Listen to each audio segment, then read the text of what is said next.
இன்றைய மெய்ப்பொருள் காண்பதறிவில் அச்சு ஊடகங்களில் வந்திருக்கும் முக்கிய செய்திகளின் பின்புலத்தை ஆய்வோம். BJP candidates withdrawal sees new twist in civic bypoll அப்படின்னு சொல்லி போட்டு திடீரென்று நெல்லை மேயர் தேர்தல் அதிமுக வேட்பாளர் தேர்வு பாஜக வாபஸ் பெற்றதால் கடைசி நேரத்தில் திருப்பம் 3 மாநகராட்சிகளில் போட்டியின்றி கைப்பற்றியது அதிமுக. நெல்லை மேயர் தேர்தலில் பாஜக வேட்பாளர் திடீர் வாபஸ், அதிமுக வேட்பாளர் போட்டியின்றி தேர்வு, 4 நகராட்சி தலைவர் பதவியையும் அதிமுக கைப்பற்றியது. அதே மாதிரி ADMK nominee sails through in Pudukkottai, sudden turn of events leaves BJP in shock. ADMK Bhuvaneshwari is the fifth mayor of Tirunelveli. BJP considering legal action. By-election to Chetpat ward cancelled. அதே மாதிரி நெல்லை மேயர் தேர்தலில் பரபரப்பு, பாஜக வேட்பாளர் திடீர் வாபஸ், ஆலந்தூர் ஆவடி உட்பட்ட பல்வேறு இடங்களில் விலகல், ஆளும் கட்சியினர் அத்துமீறல், எதிர்க்கட்சிகள் குற்றச்சாட்டு. மதுரையில் அதிமுக போட்டியின்றி தேர்வு, பாஜக வேட்பாளர் கையெழுத்தை போலியா போட்டது யார், மாநகராட்சி ஆணையர் முற்றுகை. நெல்லை மேயர் தேர்தலுக்காக பாஜக வேட்பாளர் வாபஸ், பின்னணியில் நடந்தது என்ன? அதே மாதிரி திருவண்ணாமலை கலெக்டர் விசாரணை அறிக்கை தாக்கல், மார்க்சிஸ்ட் கட்சி வேட்பாளர் மனுவை தள்ளுபடி செய்த தேர்தல் அதிகாரி இடைநீக்கம், மாநில தேர்தல் அதிகாரி உத்தரவு.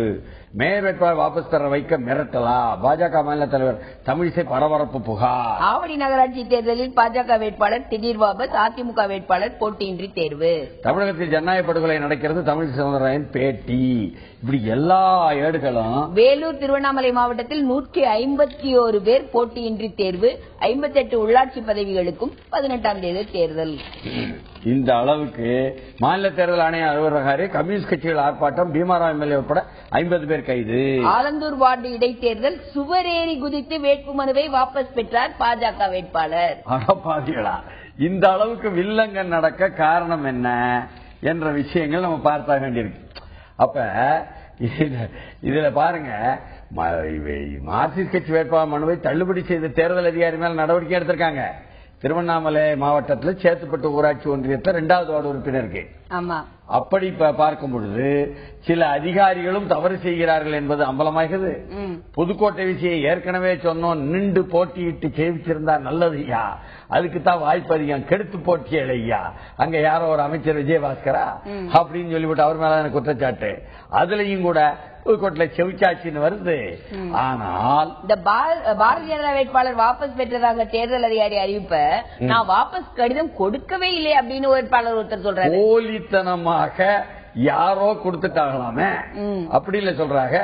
அதனால ஆளுங்கட்சியினர் அத்துமீறல், எதிர்கட்சிகள் குற்றச்சாட்டு என்று கச்சேரி சாலை நாளேடு போடுவதுதான் உண்மையா, இதன் பின்னணி என்ன என்ற விஷயமெல்லாம் பார்க்க போனீங்கன்னு சொன்னா, நெல்லை மேயத்தில் பாஜக வேட்பாளர் வாபஸ் பின்னணி அப்படின்னு இந்த ஆங்கில பெயர் கொண்ட தமிழ் என்ன சொல்லுறாங்க, பாஜக நிர்வாகிகள் அதிகார பலமும் பணபேரமுமே இந்த தேர்தலில் வெற்றி பெற்றிருப்பதாக பாஜக நிர்வாகிகள் குற்றம் சாட்டினர் அப்படின்னு அவங்க பாஜக நிர்வாகிகள் என்ன சொன்னாங்கன்னு எடுத்து போட்டிருக்காங்க. எடுத்து போட்டுட்டு பணபேரத்துக்கு வேட்பாளர் அடிபணிந்து விடக்கூடாது என்பதால் கடந்த வெள்ளிக்கிழமையே நாகர்கோயிலில் மத்திய இணையமைச்சர் பொன் ராதாகிருஷ்ணனிடம் ஆசி பெற சென்ற வேட்பாளர் வெள்ளையம்மாள் அவரது கண்காணிப்பிலே தங்க வைக்கப்பட்டிருந்தார். ஐயா, திருநெல்வேலியில மேயரா வேட்பாளராக தமிழிசை சவுந்தரராஜன் என்ற மாநில தலைவராக அறிவிக்கப்பட்டு அதற்கு பிறகு அங்க வேட்புமனு தாக்கல் பண்ணிவிட்டு நேர போய் நாகர்கோயில போய் பொன் ராதாகிருஷ்ணனுடைய கண்காணிப்புகளை உட்கார்ந்தா பொன்னார்ஜி அணி வேற, தமிழிசை அணி வேறன்னா எல்லாருக்கும் தெரியுமே. பொன்னார்ஜி அணி வெற்றி பெற்றக்கூடாது, தமிழிசை அணி வெற்றி பெறக்கூடாது பொன்னார்ஜின்னு நினைப்பார்களே, தமிழிசைக்கு நற்பெயர் வந்துடக்கூடாது என்று பொன்னார்ஜி நினைக்கலாமே. இது வில்லங்கமா எல்லாம் இருக்குது. இப்ப விவகாரம் பார்த்தா, அதாவது ஆசி பெற்ற சென்ற வேட்பாளர் அங்கு அவருடைய கண்காணிப்பிலே தங்க வைக்கப்பட்டிருந்தவர் அங்கிருந்து நேராக தன்னுடைய போட்டியிலிருந்து விலகி இருக்கிறார். அப்படின்னா யாருடைய வழிகாட்டல, யாருடைய உறுதிப்பாட்டுல செஞ்சாருன்னு பார்த்தா பொன்னார்ஜி மேல எல்லாம் பழி விழும். இது இந்த பத்திரிகை எடுத்து போட்டிருக்கு. இன்னொரு பத்திரிகை என்ன எடுத்து போட்டிருக்குன்னா, அவர் வரும்பொழுது அதிமுக பிரமுகர் ஒருவருடைய காரில் தான் வந்தார், அதிமுகவில் சேருவதற்காக தன்னுடைய விருப்பத்தை தெரிவித்துள்ளார் அப்படின்னு செய்தி வந்திருக்கு. ஆனா திருநெல்வேலி மாநகர் மாவட்ட அதிமுக செயலாளர் முத்துக்கருப்பன் கேட்டா மிரட்ட வேண்டியதே அவசியம் கிடையாது. பாருங்க, திருநெல்வேலி மாநகராட்சிக்கு உட்பட்டு மேலப்பாளையம் வருது. 1 லட்சம் முஸ்லீம் ஓட்டருக்கு பாஜக எப்படியும் போட மாட்டாங்க, அத்தனையுமே எங்களுக்கு ஏற்கனவே அதிமுக ஓட்டு தவிர இந்த 1 லட்சம் வருதுங்கும் போது பாஜக வேட்பாளர் யார் நின்றாலும் டெபாசிட் காலின்னு அவருக்கு தெரியும். அம்பிட்டு அதனாலதான் அவங்க வித்ரா பண்ணிட்டாங்க என்பதாக அவர் சொல்லி ஏன் அதை அவங்க தாக்கல் பண்றதுக்கு முன்னாடி தெரியாதோ? வெள்ளையம்மா உள்ளபடியே எங்கள்கிட்ட அதிமுக சேரறேன்னு சொல்லியிருக்கா, விருப்பம் தெரிவிச்சிருக்காங்க சொல்லிவிட்டாரு. என்ன வச்சா உடச்சு விட்டாரா என்ன அப்படின்னு சொன்னா, யாரையா வெள்ளையம்மா, யாரையா வெற்றி பெற்றிருக்கு இன்னைக்கு மேயர் புவனேஸ்வரி என்ற வரலாற்றை பார்த்தீங்கன்னு சொன்னா, வெள்ளையம்மா வாபஸ் வாங்கும்போது அந்த வக்கீல் மகாராஜன் நின்றாருன்னு எல்லாத்துலயும் வருதா, பின்னால ஆறுமுக பாண்டியன் கோஷ்டியாது அப்படின்னு சொல்லுதாவ. இப்படி சொன்னா சரி, அப்ப செவிச்சாச்சு சரி என்ன சமூகத்தை சேர்ந்தவங்க அப்படின்னு விசாரிச்சா, அவன் வரவர் சமூகம் தான், அங்க செல்வாக்குள்ள சமூகம் அதை சேர்ந்தவங்க. செல்வாக்குள்ள சமூகமா பார்த்து அவங்க ஆளை தேர்ந்தெடுத்திருக்கிறாங்க. எதுக்காக? 2 விஷயம். ஒண்ணு அது பெண்களுக்கு இடஒதுக்கீடு செய்யப்பட்ட தொகுதி. 2வது அங்க இருக்கிற செவ்வாக்குள்ள சமூகத்தை சேர்ந்த ஒரு பெண்ணா தேடி கண்டுபிடிக்கணும்ல. தமிழிசை சவுந்தரராஜன் அவங்க சொல்லும் பொழுது பேட்டி கொடுக்கும்போது சொல்றாங்க, நான் அவங்களை சந்திச்சதே கிடையாது, வெள்ளையம்மள சந்திச்சதே கிடையாது. பொன்னாச்சி கோசி நீங்க எப்படி சந்திச்சிருப்பியோ? அப்படி சொல்றீங்க. 2 பேரும் கன்னியாகுமரி மாவட்டம் நீ, தமிழிசையும் சரி குமரி ஆனந்தம் பொண்ணு என்ன பொன் ராதாகிருஷ்ணன் சரி கன்னியாகுமரி மாவட்டம் நீ, 2 பேரும் நாடா சமூகத்தை சேர்ந்தவங்க. அதனால அவியலுக்கு எதிராக இவங்கள போட்டி என்பது இருக்கத்தான் செய்யும். அதனால இலகணேசன் கோஷ்டின்னு சொல்லி பொன்னாச்சி கோஷ்டி இவங்களை சந்தேகப்படுறது உண்மைதான். ஆனாலும் கூட இலகணேசன் கோஷ்டியை சேர்ந்த ஹெச்ராஜாவை விட்டு போட்டு தமிழிசையை கொண்டாடுறதுக்காக தமிழிசை அமித்ஷாவையும் நேரடியாக மோடியும் சந்திச்சு பேசி கன்வின்ஸ் பண்ணி வந்தாங்க என்பது நல்ல விஷயம் நம்ம சொல்லிக்கிட்டு இருந்தோம். இப்ப என்னது கெட்ட விஷயம் ஆகி போச்சுன்னா, பொன்னாச்சி கோஷ்டியை சேர்ந்தவங்க தான் அங்க திருநெல்வேலி கன்னியாகுமரி மாவட்டத்துல எல்லாம் இருக்காவோ அவங்களுக்கு தான் போட வேண்டியிருக்கு. என்ன பண்ணுவாங்க? அதுக்கப்புறம் அதே மாதிரி நீங்க மாதிரி அங்க மிரட்டி சாதிக்கணும்னா ஒரு சமூகம் சொல்லி போட்டு அவங்க நினைச்சுக்கிட்டு இந்த சமூகத்தை தேர்ந்தெடுத்தா வேர்கள் எல்லாம் எந்த பக்கம் இருக்குன்னா இப்படி இருக்கு. வேர்கள் எப்படி இருக்குன்னு பாத்தீங்கன்னால, வெற்றி பெற்றிருக்கிற இன்றைக்கு மேயராக தேர்ந்தெடுக்கப்பட்டிருக்கிற புவனேஸ்வரியை பொறுத்தவரை அவங்க தான் பிள்ளைமார் சமூகமாச்சே அப்படின்ட்டு சொல்லி, அவங்களும் அந்த காலத்துல இருந்து செல்வாக்கு பெற்ற திருநெல்வேலி சமூகம் தானே. என்ன இல்லையா, வீட்டுக்காரர் மரவர் சமூகம், இருப்பு சிக்க நரசிம்மன் கிராமம், சிஎன் வில்லேஜ் என்று அழைப்பாக. மறைமுகமா அப்ப இங்கேயும் அந்த சமூகம் தான் கோலோச்சுகிறது அப்படிங்கிறீங்க நீங்க. அப்படி நீங்க நினைச்சுக்கிட்டு இருந்தீங்கன்னா மறைமுகமே எதுவுமே கிடையாது, எல்லாமே வெளிப்பட.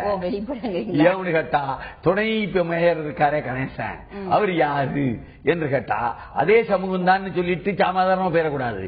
அதற்கு அண்ணன் போஸ் பாண்டியன் தான் தீர்மானிக்காரு யார் நின்றாலும் நிக்காட்டாது அப்படின்னு சொன்னா, அதே போஸ் பாண்டியனுடைய இன்னொரு தம்பி என்ன பண்றாரு, சுப்பிரமணியன், அவரு போன முறை மேயர் தேர்தலில் துணை மேயருக்கு போட்டி போட்டு தோத்தவர் என்று சொன்னா, தச்சநல்லூர்ல இருந்து மண்டல குழுவுக்கே தலைவரா வந்த பிறகு தோத்து போனார்ல, அப்படிப்பட்டவர் தான் தம்பி. இந்த தம்பி தான் கணேசன் இப்பொழுது வந்திருக்கக்கூடிய துணை மேயர், அவங்கதான் தீர்மானிக்கிறாங்க பொழுது பின்னால் இருந்துகிட்டு என்ன போஸ் பாண்டியன் எந்த கட்சியும் கிடையாதுங்க, நல்லது நடக்கட்டும்னு நினைக்காருங்க, தம்பி மூலம் செய்தாருங்க அப்படின்னா, இந்த பக்கம் கருப்புசாமி பாண்டியன், அந்த பக்கம் ஆவுடையப்பன், இந்த பக்கம் மாலை ராஜா, அப்புறம் பண்ணையாருன்னு சொல்லக்கூடிய முன்னாள் அமைச்சர் நயினார் நாகேந்திரன், எந்த கட்சியானாலும் கிடையாது, வித்தியாசமே கிடையாது, பாருங்க நம்ம ஆளுதான் அப்படிங்கிற மாதிரி வெற்றி பெற்றுட்டாக என்றால், இதுக்கு அதிமுக கட்சியுடைய தலைமையை நீங்க குறை சொல்லலாமா தமிழிசைவர்களே என்ற கேள்விய நியாயமா நம்ம ஏன் கேட்க வேண்டியிருக்குன்னா, செல்வி ஜெயலலிதா திருநெல்வேலிக்கு வந்து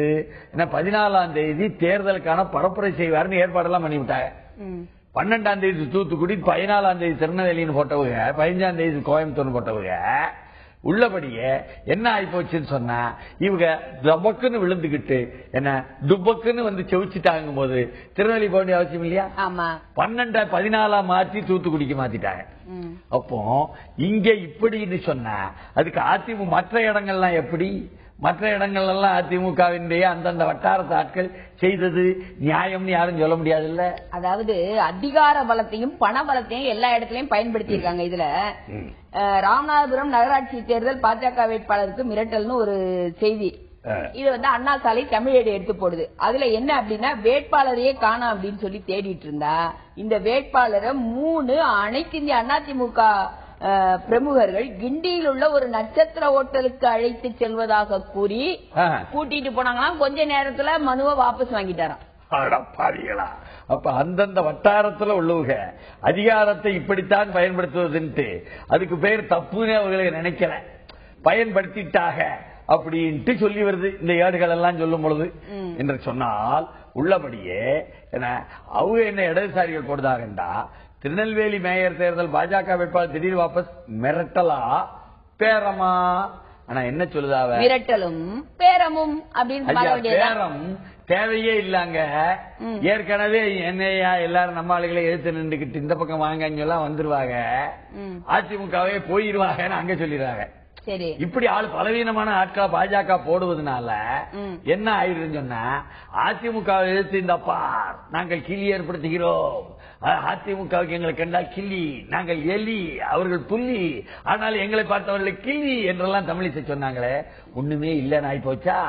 இந்த வில்லங்கங்களுக்கெல்லாம் திமுக மட்டும்தான் அதிமுகவுக்கு சரியான எதிரி என்பதல்லவா மக்கள் மத்தியில் பதியும் என்ற அறிவாலயத்தில் பேசிக் கொள்வது நமக்கு அதில் கேட்கிறது.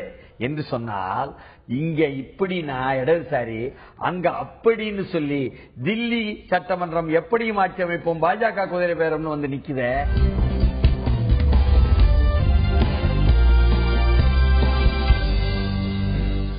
அதாவது பாஜக வேட்பாளர்களுடைய இந்த திடீர் வாபஸ்ல பலவீனம் அந்த கட்சியில் இருக்கக்கூடிய வேட்பாளர் தேர்விலும் அந்த வேட்பாளருடைய தகுதியிலும் இருக்கிறது என்று சொன்னா, ஒரு இடத்துல வேட்பாளர் வெளியே வந்துட்டாரு, ஆனா உள்ள இருக்காரு எங்க? அதாவது இது எந்த பிரச்சனை அப்படின்னா, இந்த பிரபாகர் அப்படிங்கிறவரை காணா அப்படின்னு தமிழிசை சவுந்தரராஜன் வந்து ரிப்போர்ட் பண்றாங்க போலீஸ்ல. சரி. ஆனா தேர்தல் ஆணையம் வந்து அவரு இருக்கிறாரு அப்படின்னு சொல்லி தமிழிசை சவுந்தரராஜனுக்கு வந்து கண்டனம் தெரிவிக்குது. தேர்தல் ஆணையம் எனக்கு எப்படி கண்டனம் தெரிவிக்கலாம் அப்படிங்கிற ஒரு பிரச்சனையை அவங்க எழுப்புனாங்க. பிரபாகர் இருக்கிறார், நான் இருக்கிறேன், நான் வீட்டில் தான் இருக்கிறேன் அப்படின்னு சொல்லி ஆளுங்கட்சியினுடைய ஊடகத்துல மட்டும் அவர் மீண்டும் மீண்டும் தோன்றி இந்த மாதிரி நான் வீட்டுல தான் இருக்கேன் அவரு சொல்லிட்டு இருக்காரு. இதத்தாங்க நேத்தே நம்ம படிச்சோம். போலியான கம்ப்ளைண்ட புகார கொடுத்திருக்கோண்டு பாசகவை தேர்தல் ஆணையம் கண்டிச்சு படிச்சோம். ஆனா இப்ப அந்த பிரபாகரனுடைய மனைவியும் அவருடைய தம்பியும் பாஜக அலுவலகத்துக்கு வந்து உண்மையிலேயே அவர் வீட்டுல இல்லங்க, அவர் எங்கதான் இருக்காரு அப்படின்னு கொஞ்சம் நீங்க தேடி கொடுங்க அப்படின்னு சொல்லி வந்திருக்கிறாங்களாம். அதுல இருந்து என்ன தெரியுதுன்னா, இதுலயும் ஆளுங்கட்சியினுடைய உள்குத்து இருக்கு அப்படின்னு தெரியுது. இது தெரியுது. இதே மாதிரி ஒரு ஆளுங்கட்சி மத்தியில இருக்குல்ல, ஆமா, இங்க மத்தியில இருக்கிற ஆளுங்கட்சி தானே எங்களை வந்து தாக்குதியோ ஏமாத்துதியோ மிரட்டுதியோ பேரம் பேசுதியோ, உங்களுடைய அதிகார பலத்தையும் பண பலத்தையும் பயன்படுத்தி எங்க ஆளுங்களை எல்லாம் ஒடுக்கி வச்சுட்டீங்க அப்படின்னு இங்க சொல்றாங்க. சொன்னாங்கல்ல, அந்த கட்சி அங்க என்ன செய்யுது டெல்லியில கேட்டா, டெல்லியில் ஆட்சி அமைக்க ஆம் ஆத்மி எம்எல்ஏக்கு பாரதிய ஜனதா 4 கோடி பேரம். அதாவது 70 உறுப்பினர் தான் டெல்லி சட்டமன்றத்துல. சரி, அதுல 28 இடம் தான் பாஜகவுக்கு இருக்கு. அப்படி இருக்கும் பொழுது 32 இடம் பாஜகவுக்கு இருக்கு, 28 இடம் ஆம் ஆத்மி கட்சிக்கு இருக்கு. அந்த ஆம் ஆத்மியில இருந்து கொஞ்சம் பேரை உருவிட்டா பிரச்சனை இல்ல. அப்ப சட்டமன்றத்தில் 28 இடங்களே உள்ளன பாஜகவுக்கு என்பதாக இடதுசாரிகள் எடுத்து போட்டிருக்கிறார்கள். ஏன்னு நமக்கு தெரியல, 32 இருந்துச்சே என்ற கேள்வி இருக்கு. ஒரு பக்கம் கூட்டணி கட்சியான அகாலிதளத்திற்கு ஒரு எம்எல்ஏ உள்ளார். ஆனால் என்ன, ஆம் ஆத்மி கட்சி இருக்க, அதாவது AAP producers tape says BJP is trying to buy MLAs. Delhi ஆட்சி அமைக்க குதிரை பேரம், பாஜகவுக்கு எதிராக வீடியோ ஆதாரம் வெளியிட்டது ஆம் ஆத்மி. எம்எல்ஏக்களை விலைக்கு வாங்க பாஜக முயற்சி, வீடியோ ஆதாரத்துடன் கெஜ்ரிவால் புகார். வந்துட்டாங்க, கெஜ்ரிவால் மீண்டும் வந்துட்டாங்க. எம்எல்ஏக்கு 4 கோடி லஞ்சம் கொடுக்க முயற்சி, பாஜக மீது அரவிந்த் கெஜ்ரிவால் குற்றச்சாட்டு. Video shows Delhi neta offering 4 crore to legislator. அதாவது நேரடியாக வந்து ஆம் ஆத்மி எம்எல்ஏ சொல்லிவிட்டாரு, இந்த பாருங்க ஐயான்ட்டு அவருக்கு கொடுக்கறத அப்படியே வீடியோ படம் எடுத்து வெளியே. BJP leader offered 4 crore bribe to MLA. ஆனா இதுல என்ன பிரச்சனை அப்படின்னா, ஐயா அவங்க என்ன பேசுறாங்கன்னே தெளிவாவே இல்ல. அவரு என்கிட்ட வந்து ஆம் ஆத்மி கட்சியினுடைய அந்த எம்எல்ஏ என்கிட்ட நேரடியா வந்தாரு, வந்து சொன்னாரு நான் உங்க கட்சியில சேர்ந்துக்கிறேன் அப்படின்னு சொன்னாரு. நான் 4 கோடி கொடுக்கறதா எல்லாம் நான் சொல்லவே இல்லை அப்படின்னு பாஜக எம்எல்ஏ சொல்லியிருக்காரு. காணொலி ஆதாரம் இருக்குதே. காணொலி ஆதாரத்துல என்ன அப்படின்னா, உங்களுக்கு எம்எல்ஏ உங்களுக்கு 4 கோடி ரூபாய் தரோம், நீங்க எங்களோட வந்துருங்கிறது ஒண்ணு. 2வது, அடுத்த தேர்தல் வரும்போது நிச்சயமாக எம்எல்ஏ சீட்டு தர்றோம் அப்படிங்கறது ஒண்ணு. அப்படியே எம்எல்ஏ சீட்டு தந்து நீங்க ஜெயிக்காட்டிலும் பரவாயில்ல, உங்களுக்கு ஏதாவது வாரிய போஸ்ட் தர்றோம் அப்படின்னு 3 விஷயம் பேசுனதா செய்தி வருது. இவ்வளவு வில்லங்கம் அங்க வந்துருச்சு. அப்ப இதுல என்ன தெரியுதுன்னா, ஆளுங்கட்சியா யார் வந்தாலும் இப்படித்தான் செய்வாங்க போல் இருக்கு. அதுவும் அங்க சட்டமன்ற தேர்தல் விஷயம், யார் ஆட்சி அமைக்கணும் எம்எல்ஏ வாங்க டெல்லியில என்ற விஷயம், தலைநகர் டெல்லி விஷயம் விட்டு கொடுப்பாங்களா? பெரிய அளவுக்கு இந்தியாவே ஆளுக்கு வந்தவங்க இவ்வளவு வாய்ப்பு இருக்கும் பொழுது 32, 28, 32 இருக்கிறோம் நம்ம என்ற நிலைமை இருக்கும் பொழுது என்பது கவனிச்சா, இப்படித்தாங்க அதிகாரத்தில் இருந்தா இப்படி ஊழல் பண்ணுவாங்க. பவர் கரப்ட்ஸ் மோர் என்று சொல்லுவாங்களே, அந்த வில்லங்கத்துலதான் இந்தியா முழுக்க உள்ள அனைத்து குற்ற வழக்குகளையும் புலனாய்வு செய்யக்கூடிய புலனாய்வு அதிகாரி இருக்கின்ற அந்த ரஞ்சித் சின்ஹா மேல ஏற்கனவே வில்லங்கம் வந்துச்சு, வழக்கு வந்துச்சு. அவர் வீட்டுக்குள்ள வந்தவங்க போனவங்க எல்லாரையும் பத்தி டைரி வந்துட்டு நாட்காட்டி காட்டிட்டு அதுல மாட்டிக்கிட்டாரு வாசமா என்பதெல்லாம் போது நான் இல்லன்றாரா. இப்ப உச்ச நீதிமன்றம் ரொம்ப சீரியஸியா வந்திருக்கிற வழக்கெல்லாம் சும்மா நினைக்காத. Allegation against you are serious, SC tells CBI chief. நினைக்காத. பதில் நீ மனு போடு போறியா இல்லையா, அபிடேவிட் கொடுக்க போறியா இல்லையா, அவர் அபிடேவிட் கொடுத்தா நீ கவுண்டர் அபிடேவிட் கொடுக்க போறியா இல்லையா, உன் கருத்து என்னன்னு தெரிய போறியா இல்லையா, என்ன பத்திரமா பிரமாண பத்திரம் சொல்றேன். அது என்ன சீரியஸ் தாங்க, எம்எல்ஏ குற்றச்சாட்டு சீரியஸ் தான். ஆனா பிரமாண பத்திரம் கொடுக்க முடியாது. பதில் மனு என்பதை கொடுக்க மாட்டேன்னு சொல்லுதிய. கொடுக்க மாட்டேன்னு சொன்னா பூசன் மனுவை மட்டும் பார்த்துட்டு நாங்க மாட்ட முடிவு அறிவிச்சு விடுவோம், சிக்கிடுவேன். அதனால ஒழுங்கா குடு. அவர் எந்த அளவுக்கு போறாரு, அந்த விசிட்டர்ஸ் புக் அன்ஆத்தரைஸ்ட், அது ஃபுல் ஆஃப் ஃபிளாஸ், அதையாவது எழுதி குடு, பதில் மனு கொடு அப்படி கேட்க உச்ச நீதிமன்றம். அதாவது 27 பேர் இருந்தாங்களாங்க இந்த திபேத் வீரர்கள் அங்க பாதுகாப்புக்கு. அவங்க ஒரு புக் மெயின்டைன் பண்றாங்க. அந்த புக்கு தான் இப்ப இவர் எடுத்துட்டு வந்து கொடுத்துறாங்க. அவங்களுக்கு என்ன தெரியும்? அவங்களுக்கு அரசியல் தெரியாது, ஊர் ஊழலும் தெரியாது, அதிகாரி ஊழல் பண்ணுவார் தெரியாது. அதிகாரி உச்சத்துல இருக்கிறாரு, அவருக்கு வீட்டுக்கு வர்றவங்க எல்லாம் என்ன ஊழலுக்காக வந்தாக தெரியாது. அப்படிப்பட்டவங்க வந்தவங்கள்ட்ட நம்பர் அப்படித்தானே கேட்பேன். காரி என்ன குறிச்சுக்குவேன் அப்படி கேட்பான். அவன் இங்கிலீஷ தப்பு தடுவாரி. அதற்கு பிறகு அல்லது இந்தியில கேட்பான். இந்தியில கேட்ட உடனே இந்தியில சொல்லுவாங்க, இன்னாரு போனாரியா 2G வழக்குல இந்த நிறுவனத்தினுடைய அதிகாரி உயர் அதிகாரி என்றெல்லாம் சொல்லாம அன்னார் பேரை சொல்லுவேன், அன்னார் பேரை குறிச்சுக்குவேன். இப்படித்தானே அந்த டைரி தயாராயிருக்குது என்று கேட்டா, அதாவது அந்த டைரிய பிரசாந்த் பூஷன் வந்து நீதிபதியிட்ட கொடுத்துட்டாராம். இந்த ஆவணங்களையே அழிக்க ஒரு சிலர் முயற்சிக்க கூடும், அதனால நீங்களே பத்திரமா வச்சிருங்க. ஏன்னா இதை தேடிட்டு நேற்று ஒரு சிலர் வந்தாங்க என் வீட்டுக்கு அப்படின்னு சொல்லி பத்திரமா கொண்டு போய் கொடுத்துட்டாரு. அவர் முன்னெச்சரிக்கையா பண்ணிவிட்டார். Pushed to the wall. CBI chief accepts SC Fiat to file 2G home call affidavit. என்பதாகவும் CBI chief asked to respond to serious allegations in 7 days. Be prepared for adverse inference. SC என்பதாகவும் CBI இயக்குனர் பதிலளிக்க உச்ச நீதிமன்றம் notice. 2G குற்றம் சாட்டப்பட்டவர்களை சந்தித்ததாக புகார். குற்றச்சாட்டுகளுக்கு எழுத்து மூலம் பதில் தர வலியுறுத்தல் உத்தரவு என்று சுற்றி போட்டுட்டாங்க. அண்ணா சாலை ITBP வீரர்கள் பராமரித்த ஆவணம் தாக்கல். அந்த ஆவணத்தை தாக்கல் செய்து விட்டாங்க. இந்திய திபெத் எல்லை காவல் படையினர் அந்த இதை வந்து பராமரித்து வந்திருக்கிறாங்க. அதுல அவங்களுடைய பேரும் கூட இருக்குதான். ஓஹோ என்ற அளவுக்கு வில்லங்கம்னு சொன்னா, அதே மாதிரி வந்து அந்த வரலாற்றுல நாம சில செய்திகளை ஏற்கனவே இந்த நிகழ்ச்சியிலிருந்து முன்கூட்டி சொன்னோம்னு சொல்லாம இருக்க முடியல. ஏன்னு கேட்டா ஒரு 3 வாரங்கள் 4 வாரங்களுக்கு முன்னால் இருக்கும் கிட்டத்தட்ட.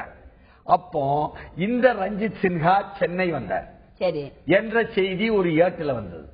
ரஞ்சித் சின்ஹா வந்து 2G வழக்குல உள்ளவர்கள் எல்லாம் இந்த இடத்துல யார் இந்த ரஞ்சித் சின்ஹான்னு இருக்குல்ல, ஆமா, இவர் வந்து பீகார் மாநிலத்தை ஜாம்ஷெட்பூரை சேர்ந்தவராம். 1974ஆம் ஆண்டு IPS அதிகாரியான சின்ஹா இந்தியோ திபெத் போலீஸ் படை மற்றும் ரயில்வே பாதுகாப்பு படையின் இயக்குநர் ஜெனரலாக பதவி வகித்தார்.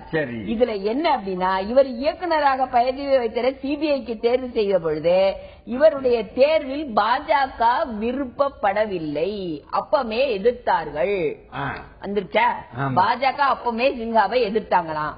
அதுக்கடுத்து இவர் ரயில்வே இதுல இருந்தார் இல்லையா, அதனால ரயில்வே அமைச்சராக இருந்த மம்தா பானர்ஜி ரயில்வே அமைச்சர் பதவியை ராஜினாமா செய்த பிறகும் அவருக்கு ரயில் பாதுகாப்பு படை வந்து பாதுகாப்பு கொடுக்கறாங்க அப்படிங்கறதுனால இவர் வந்து அதையும் எதிர்த்தாரு அப்படின்னு. அப்ப 2 பக்கத்துல இருந்து அவருக்கு ஏற்கனவே எதிர்ப்பு இருக்குது.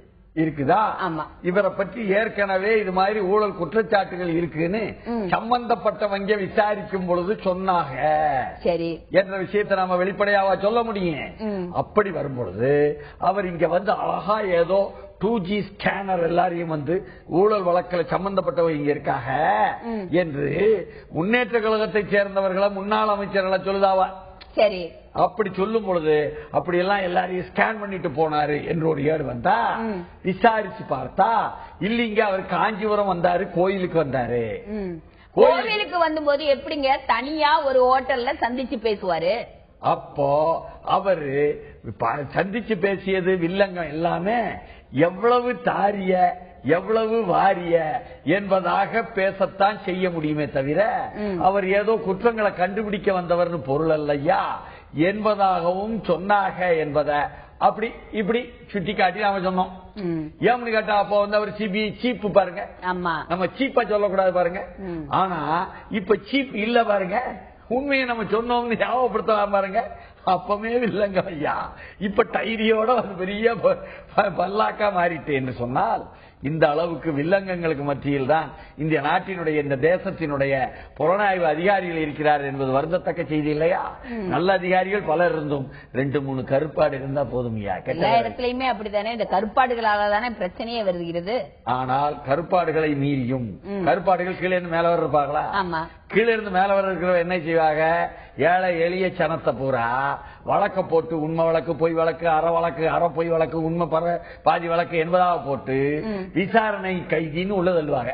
இவங்களுக்கு பிணை எடுக்க வழி இல்லை என்ற காரணத்துக்காகவே இந்திய திரைகளில் அவங்க உள்ள இருக்கிறாங்கிற விவரமே அவங்க குடும்பங்களுக்கு தெரியாது. 100% விழுக்காடு சிறை வாசிகளாகவே இருந்து கொண்டிருக்காங்க. கோர்ட்டுக்கு போக வர உள்ளுக்கு வந்து அப்படியே போன மாதிரி நடமாட என்று இருக்கக்கூடிய ஏழை எளிய சனங்களை எல்லாம் பார்த்தோம். அவங்கள வெளியே விடணும் என்ற விஷயத்துல உச்ச நீதிமன்றம் ஒரு நடவடிக்கை எடுத்துச்சா? விசாரணை கைதிகள்ல பாதி அதிகபட்சம் அவர்கள் எவ்வளவு தண்டனை கொடுக்க வேண்டும் என்று சட்டத்தில் இருக்கிறதோ அந்த சட்டப்பிரிவில் மீது போடப்பட்ட வழக்கை ஒட்டி அதில் பாதி ஆண்டுகள் கழித்து விட்டார்கள். அதற்கு மேலாக கழித்து விட்டார் என்றால் விடுதலை செய்யுங்கள் உச்ச நீதிமன்றம் சொல்லிச்சா? அதாவது அவர்கள் மேல் போட்ட வழக்குல இருக்கிற செக்ஷன்ல எவ்வளவு தண்டனையோ அது பாதிக்கு மேல கழிச்சு விட்டாங்கன்னா வெளியே அனுப்புங்கய்யா. அதையே லோக் அதாலத் என்று சிறை அதாலத் நடத்தி தமிழ்நாட்டில் 2000 ஆண்டில் இருந்து வேற ஒண்ணு செஞ்சுக்கிட்டு இருக்காங்க. நிறைய பேர் வெளியே விட்டாங்க நேற்று சொன்னோமா? இன்றைக்கு 670 undertrials in Tamil Nadu to walk free after government reprieve. Unlike jails in other states, only about 59% of the jails in Tamil Nadu are full, meaning 41% of prison space is lying vacant என்பதாக எடுத்து இங்கே போட்டிருக்கிறார்கள் இந்த ஏட்டில். அதனால இந்த சிறைவாசிகள் விஷயத்தை விவரமா தான் பார்க்கணும் போல இருக்கும்.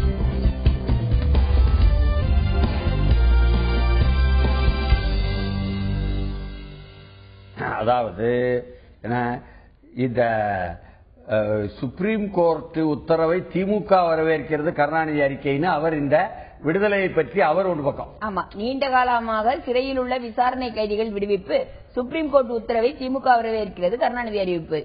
நாம கேட்பதெல்லாம் ஏற்கனவே இது ஆட்சியில் இருக்கும் பொழுது இந்த விசாரணை கைதிகள் எக்கச்சக்கமா இருக்காங்க என்பதை எத்தனையோ ஏடுகள் எத்தனையோ முறை வந்திருக்கிறது. அப்பொழுது இந்த அரசியல் கட்சி தலைவர்கள் எல்லாம், தலைவர் கலைஞர் உட்பட அதற்கு எதிராக எந்த ஒரு முயற்சியும் எடுக்கவில்லையே. உச்சநீதிமன்றம் தான் ஆள்கிறது, தேர்ந்தெடுக்கப்பட்ட அரசியல் கட்சிகள் அல்ல என்பதாக இதற்கு பொருளா? அதை அப்படியே பகிரங்கமா ஒப்புக்கொள்கிறாரா என்ற கேள்வி வருதா? ஏன்னா அவர் விளக்கமா சொல்லியிருக்காரு, இந்தியாவு முழுவதும் உள்ள சிறைச்சாலையில் 3,81,000 பேர் கைதிகளாக அடைபட்டிருக்கிறார்கள். அதில் விசாரணை கைதிகளாக மட்டும் 2,54,000 பேர் இருக்கிறார்கள். 66.6 விழுக்காடு பேர் சிறைச்சாலையில் விசாரணை கைதிகளாக உள்ளனர் சொல்லியிருக்காரு.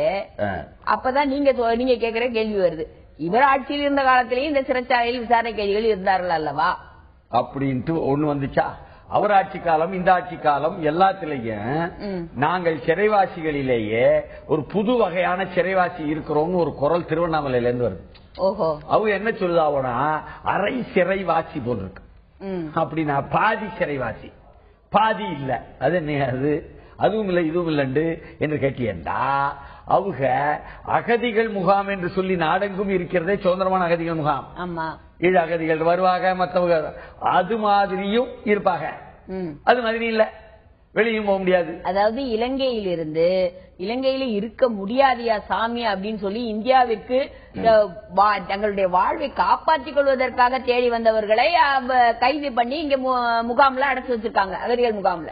அவங்களுக்கு பேர் தான் என்ன, இருக்கக்கூடிய இடத்துக்கு பேரு சிறப்பு அகதிகள் முகாம். அதாவது பூந்தமல்லியில் ஒரு சிறப்பு அகதிகள் முகாம், செங்கல்பட்டில் ஒரு சிறப்பு அகதிகள் முகாம். அங்கே 33 பேரு, இங்கே 7 பேரு. அவங்களை விட்டாங்க, இவங்களை விட்டாங்க. இப்படியாக 5 பேரை 10 பேரை 15 பேரான்ட்டு தமிழக அரசு இத்தனை கூக்குரல்களுக்கு பிறகு, ஊடக செய்திகளுக்கு பிறகு, மனித உரிமை அமைப்புகள் கேட்டுக்கொண்டதற்கு பிறகு விட்ட வரலாறு தான் இதுவரை உள்ள வரலாறு.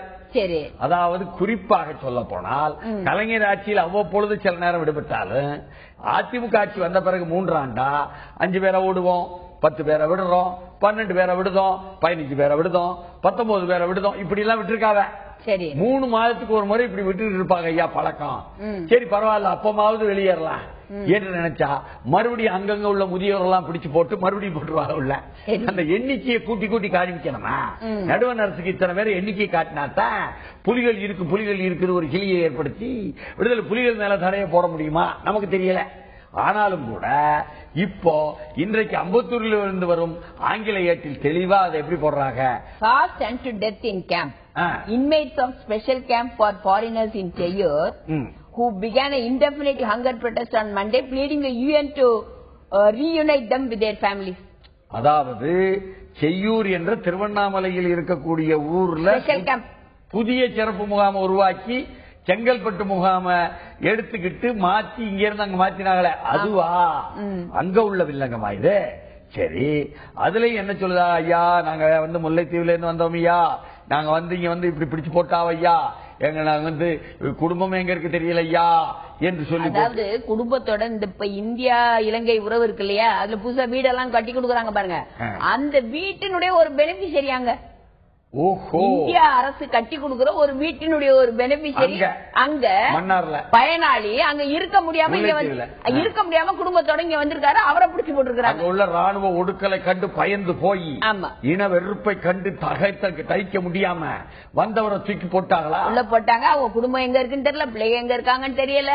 நான் மே மாசம் 7ஆம் தேதி பார்த்தது, நான் வந்த அன்னைக்கு பிடிச்சி என்ன இங்க போட்டாங்க, 3 மாசமா இங்கதான் இருக்கேன், என்னன்னே தெரியலன்னு அவர் சொல்றாரு. ஆனா வெரிபிகேஷன் ரீசன் சொல்லி போட்டு இந்த செய்யூரை கவனிச்சுக்கிட்டு இருக்கிறாரே கியூ பிரிவு ஆய்வாளர் பாலகிருஷ்ணனா, அவர் சொன்னாரா அவங்கள்ட்ட, உங்களை நீங்க அந்த வழக்கு முடிஞ்சு போச்சு, இந்த வழக்கு முடிஞ்சு போச்சு, எங்களுக்கு நீதிமன்றத்தில் உள்ள வழக்குல பிணை வந்துட்டு அப்படி எப்படி போடுவியோ எல்லாம் கேட்காதியோ, வழக்குகளுக்கு இது சம்பந்தம் இல்ல உங்களுக்கு, உங்களெல்லாம் எதுக்குன்னா ஃபாரினர்ஸ் ஆக்டில் தூக்கி போட்டிருக்கோம்னு சொல்லுதாவளா?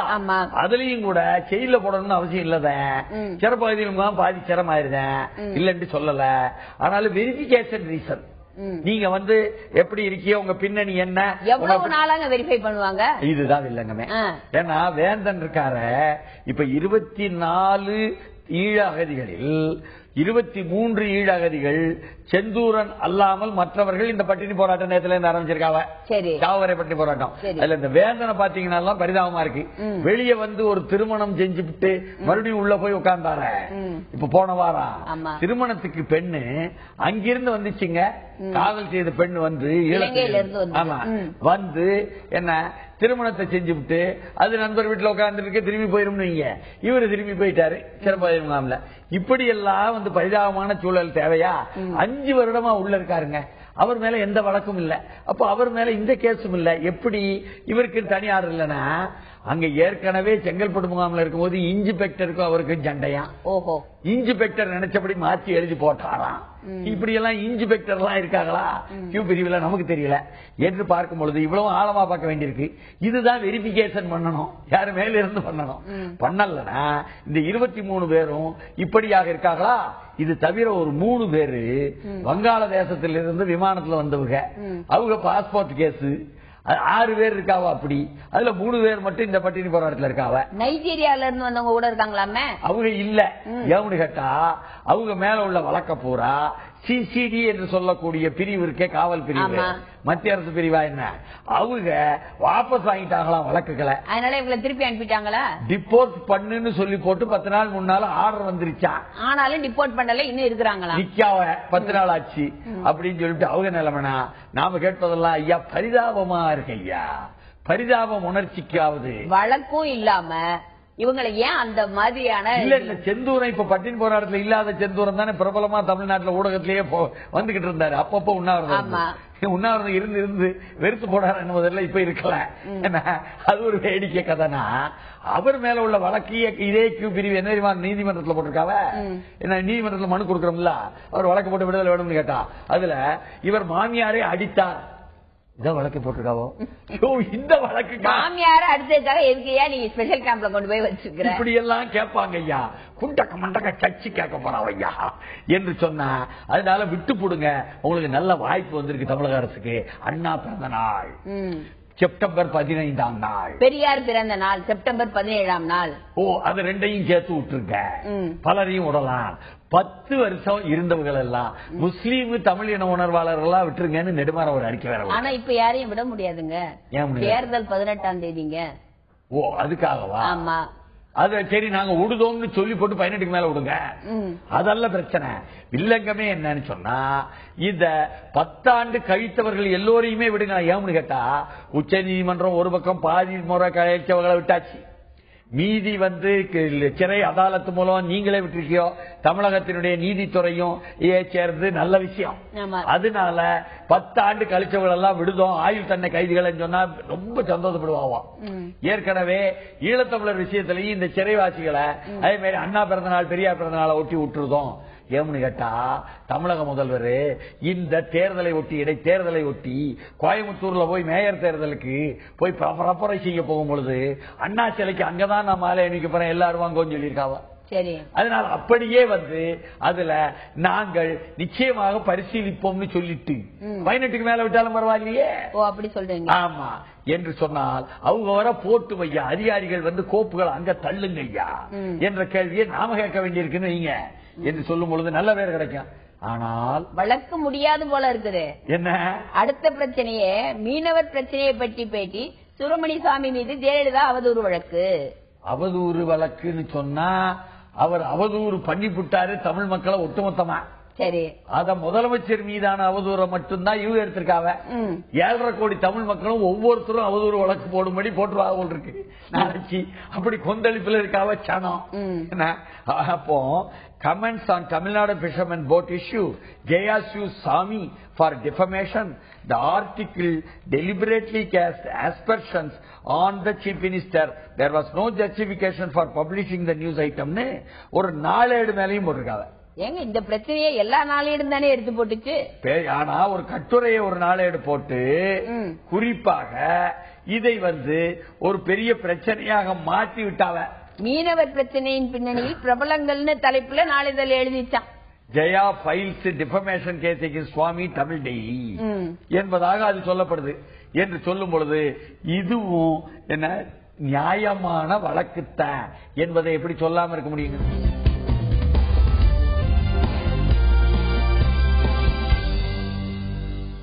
அதாவது தமிழக முதல்வர் சுப்பிரமணிய சாமியை பற்றி இப்படி அவதூறு வழக்கின் சட்ட ரீதியான நடவடிக்கைக்கு போகும் பொழுது இங்கே மக்கள் ரீதியான நடவடிக்கைக்கு போவோம்னு ஏற்கனவே 65 அமைப்புகளை கூட்டி தமிழ்நாட்டில் அந்த சினிமா இந்த சினிமா எல்லாம் புலிகளையும் சரி ஈழத்தமிழர்களையும் சரி எளிவுபடுத்ததையா, எதிராக நிறுத்ததையா, போர்க்குற்ற விசாரணையை காலி பண்ணதையா என்பதாக சாட்சியங்களை கலக்கிதையா என்று ஒரு வேல்முருகன் ஒரு முயற்சி எடுத்தாரா?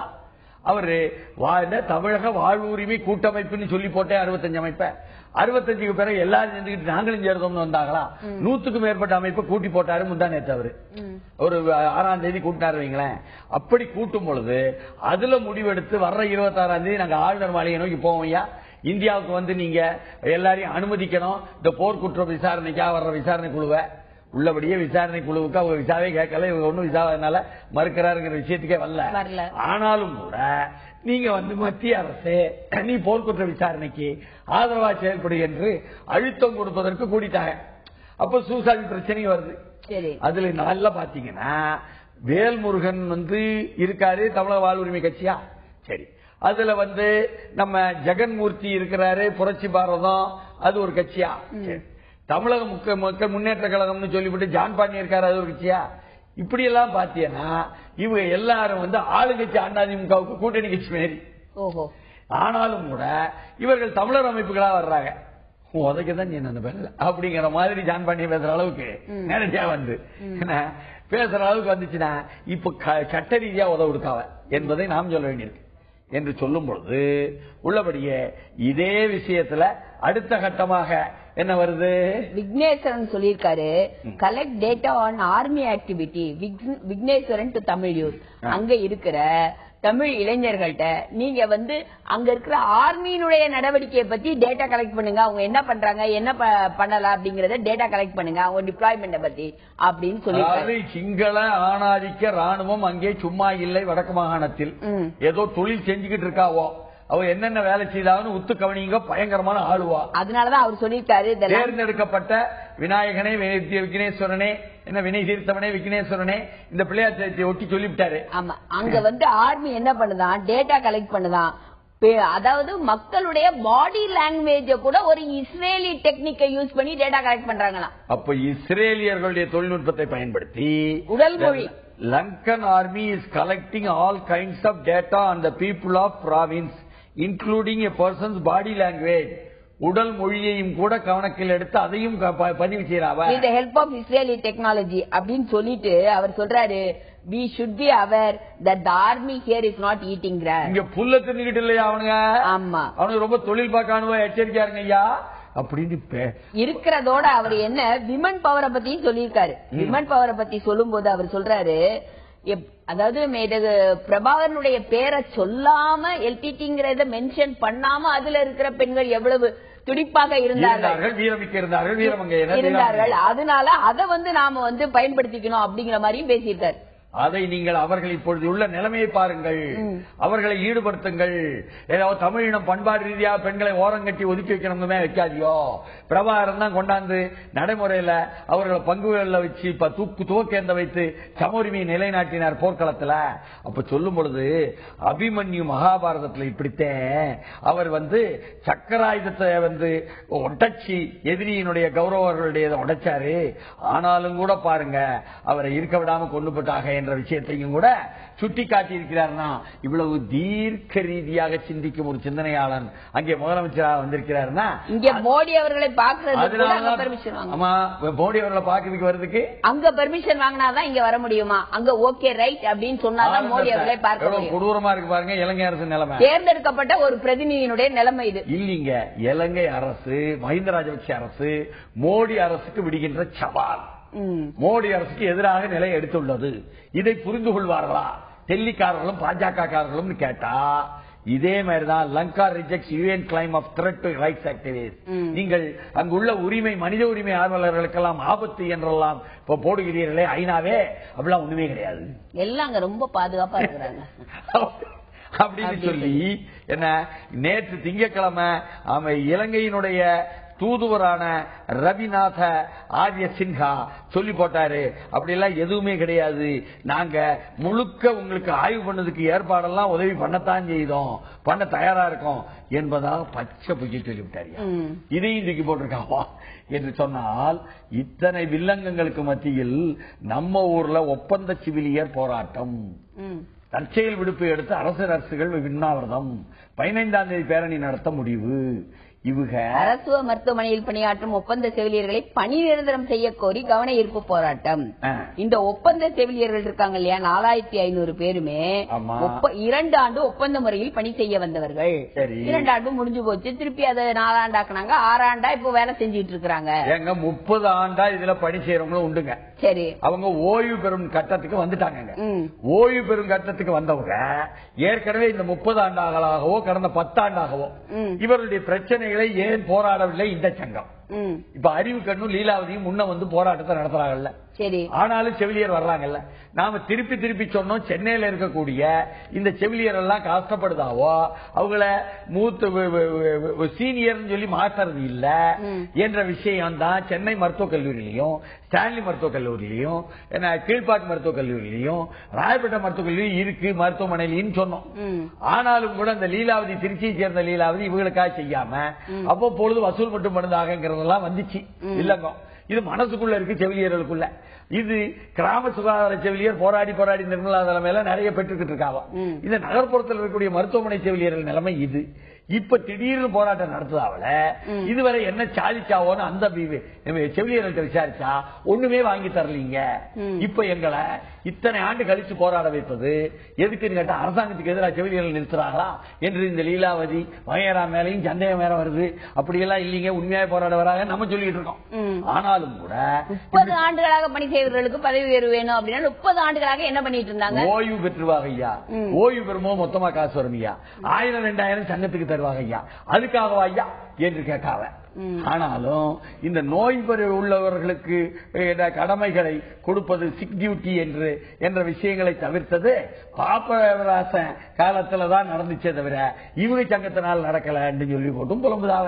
இத்தனை தூரம் செவிலியர்கள் இருக்கிறார்கள் என்றால் அவர்களுக்கு அரசாங்கம் தான் இறங்கி வந்து சங்கத்துக்காரக செய்யலனாலும் அரசாங்கம் செய்யணும். ஆமா. ஏன்னா நோயாளிகளை ஒரு தாய் அன்போடு பார்க்கின்ற செவிலியர்களுக்கு நிச்சயமா அரசாங்கம் தன்னுடைய கடமையை செய்யணும் இல்லையா என்று சொன்னால், அடுத்து சில்லறை வர்த்தகத்தில் அந்நிய நேரடி முதலீட்டுக்கு அனுமதி இல்லை வர்த்தக மந்திரி நிர்மலா சீதாராமன் அறிவிப்பு. அதை மட்டுமா சொன்னாங்க, விரைவில் அறிவுசார் சொத்துரிமை கொள்கையும் சொல்லியிருக்காங்க நேற்று பேசும் பொழுது. நல்ல செய்திங்க. ஐபிஆர் பாலிசி சூன் சேஸ் மினிஸ்டர். அதாவது ஐபிஆர் பாலிசி மெயினா எதுக்கு சொல்லிருக்காங்கன்னா சோலாருக்கு சொல்லிருக்காங்க. ஏற்கனவே காங்கிரஸ் ஆட்சி இருக்கும் பொழுதே இந்த சோலார் வந்து WTO அக்ரிமெண்ட் படி நாங்க பண்ண மாட்டோம்னு ஒரு நிலைப்பாடு எடுத்தாங்க. ஏன்னா இங்க உள்ளது இந்தியாவுல சோலார் கம்பெனி எல்லாமே யாரு இருக்காங்கன்னா அமெரிக்காவுடைய பின்னணியில இருக்கிற கம்பெனிகள் தான் இருக்கு. நாங்க இந்தியாவுல இது பண்ண போறோம் அப்படின்னு உடனே அவங்க எல்லாம் போர்க்கொடி தூக்கின உடனே முடியவே முடியாது அப்படின்னு சொன்னது காங்கிரஸ் ஆட்சி. ஆனால் இந்த ஆட்சி தொடர்ந்து நாங்க புதிய அறிவுசார் கொள்கையை தேர்தல் அறிக்கையிலேயே பாஜக சொல்லிவிட்டோம். என்ன அந்நிய நேரடி மூலதனத்தை விடமாட்டோம். இப்ப அது பெரிய சிக்கலா வந்து நிக்கி.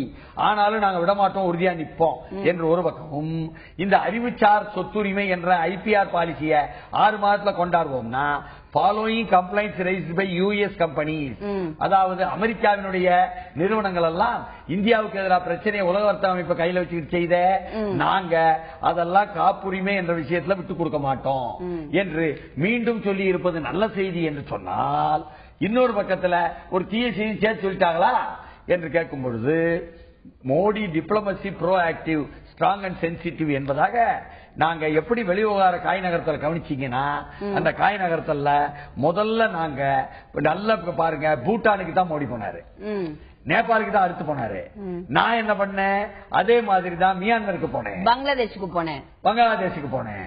அப்புறம் என்னன்னா சீனாக்காரர் வந்தாரு, சீனாவுக்கு போனேன்.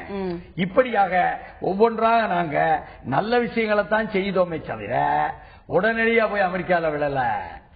அதே மாதிரி சார்க் நாடுகளை அரவணைத்து அந்த கூப்பிட்டோம், அந்த உறவையும் வலுப்படுத்தி இருக்கிறோம். அதனால நாங்க பிராந்திய மேலாதிக்கவாதினா முத்திர ஒத்துங்க, அமெரிக்கா மேலாதிக்கத்துக்கு அடிபணிறாங்கன்னு சொல்லி ஐக்கிய முற்போக்கு கூட்டணி மேல் முத்திர ஒத்த முடியாது என்பதாக ரொம்ப தெள்ளந்தெளிவாக சொல்லி போட்டாக என்பது. வெளியுறவு கொள்கையை பத்தி சொன்னா சமத்துவம் மலர அதிகமாக பாடுபட வேண்டும். ஐயங்காளி விழாவில் பிரதமர் மோடி பேச்சு. கேரளாக்கு வந்துட்டாருங்க. ஆமா, ஐயங்காளி 1863 பிறந்து கொலையர் சமூகம் என்று அங்க வந்து தீண்டாமையாக ஒடுக்கப்பட்ட சமூகத்தில் இருந்து வந்தவருங்க. அவர் பல்வேறு விஷயங்கள் நல்ல விஷயங்கள் செய்தவர்.